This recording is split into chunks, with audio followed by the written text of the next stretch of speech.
Sergey Markov, Director of the Institute of Political Studies. Sergey, welcome to the program. Is it not strange that Vladimir Putin has not been seen or heard from since Saturday? No, no, it's not strange.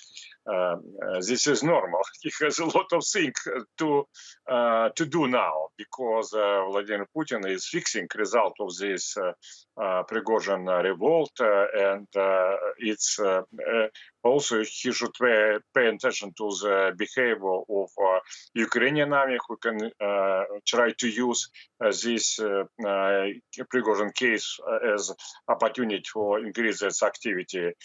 So it's nothing strange. Vladimir Putin now working and all media messages is sending, which should be. And by the way, last media message is that Sergey Shoigu will stay as defense minister. He appeared on TV on a strong position and so on. So Vladimir Putin didn't take demands of Yevgeny Prigozhin about resignation of Sergey Shoigu. But of course, I had a lot of that. It's weakness of Putin.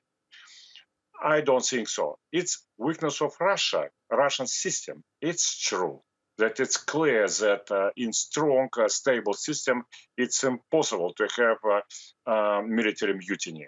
But on the Putin personally, now his support in society even increased for a few reasons. One reason, because people believe that Prigozhin action is an indicator of chaos, and people see Putin as a main hope in fighting against chaos and anarchy. And secondly, because Putin resolved this crisis very peaceful means. This got a lot of applause inside of Russia.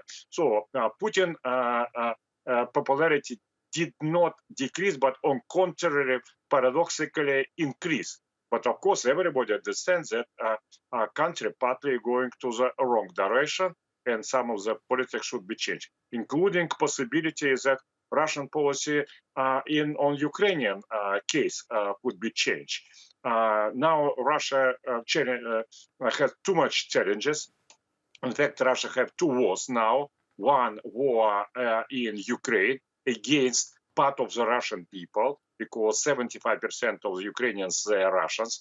And second war is a hybrid war against half of the human mind. And it's Rammstein group is 52 countries, and Russia in hybrid war in this mostly developed country. Maybe it's two big challenges, and Vladimir Putin probably will have to change something with this. Sergey, there are two options. Sergey, do you mind if I ask you about Yevgeny Prigozhin? Vladimir Putin's biggest political enemy is probably Alexei Navalny. Navalny has been found guilty of breaking Russian law. He's currently serving a sentence of almost 12 years. And that could be extended because there are new charges against him. A political figure. Yevgeny Prigozhin ordered troops with weapons to march towards the Russian capital. And Yevgeny Prigozhin is not even being charged with a criminal offense. He seems to have been let free. Go and live in Belarus, enjoy your life. How is that going to look to Russians?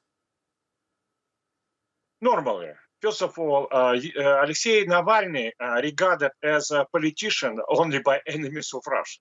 Inside Russia, he is regarded as just a weaponry tool, as a 100% puppet of the United States of America intelligence service community. So he has no any political background and support and so on as politician. Some, United States intelligence service community has some support inside Russia, because in Russia some people believe that Russia should be subordinate to the United States of America. It's not so many such of the people, but they exist, especially in elite groups.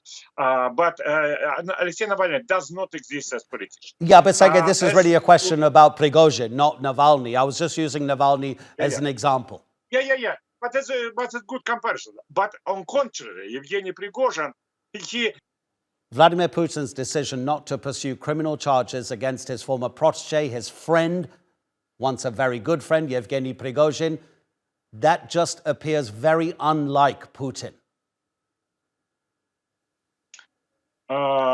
First of all, Vladimir Putin and Yevgeny Prigozhin had friendly relationship more than 30 years, but such friendly relationship had been cut a few years ago.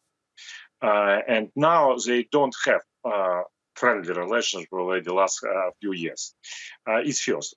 Secondly, now Vladimir Putin very much upset, and he even did not want to have personal negotiation with Sergey Prigozhin and ask Alexander Lukashenko, president of Belarus, to do it. But at the same time, for the peaceful solution of such conflict, not to start bloodshed in nearby the Moscow, Vladimir Putin give promises of personal security to the Yevgeny Prigozhin. It's only what Prigozhin got. Personal security because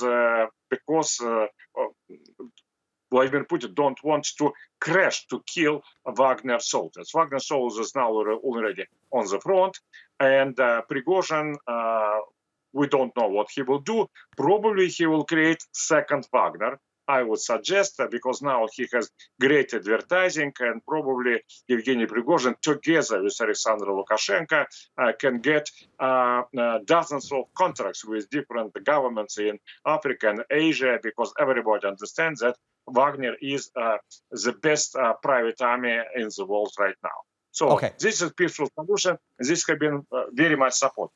Okay, obviously. Look, the reason I'm asking you is I could give you a list of maybe 15, 20 people who have been considered to be enemies of Vladimir Putin, who have died in different places in the world in very mysterious circumstances. And Vladimir Putin himself, he said the only thing that I will not forgive is treachery, right? That's what he said. Yeah. Okay. Yeah, absolutely. He will not forgive. He never forgive Evgeny Prigozhin, but also it's 100% propaganda that enemies of Putin had been killed. No one except those who organized terrorist attack against Russia. Okay. I don't have those names with me, but I do remember being on here right at this desk and having looked at those lists of names. And there was an oligarch in London who was found dead on his kitchen floor. Nobody could explain it. We know that people have fallen out of windows, whether they be business people, whether they be more high-ranking officials. We don't know exactly what happens, but there are things that are unexplained when it comes to Vladimir Putin's enemies.